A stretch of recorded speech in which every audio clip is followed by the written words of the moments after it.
धनंजय मुंडेंना कोणाचा राजकीय आशीर्वाद किंवा फडणवीसांचा. आणि तो का? फडणवीस अजित पवारांचा. तो का? हा, त्यांनी सांगावं, ते त्यांनी सांगावं. असं आहे की जर लोकभावना इतकी तीव्र आहे, धनंजय मुंडे यांनी नैतिकतेच्या मुद्द्यावर राजीनामा दिला पाहिजे. मी नैतिकतेचा प्रश्न करतो. देवेंद्र फडणवीस आणि नैतिकतेच्या मुद्द्यावर मुंड्यांचा राजीनामा घेतला पाहिजे.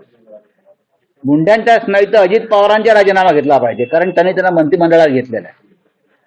हे मी अत्यंत हिमतीनं धाडसानं सांगतो, त्याची किंमत मला मोजावी लागेल. मला माहिती आहे काय चाललंय या राज्यामध्ये. हे राज्य तुम्ही कोणत्या दिशेला घेऊन चाललेला काय?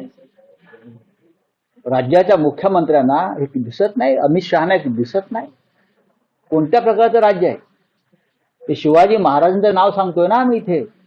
असं राज्य चालतं का? महाराष्ट्र राज्य कधी अशा प्रकारे चाललं होतं का? हा, तुम्ही आम्हाला सांगताय ना खपवून घेणार नाही, किती मोठा गुन्हेगार असू द्या. मग आता हे कोण आहेत तुमचे? कोण आहेत?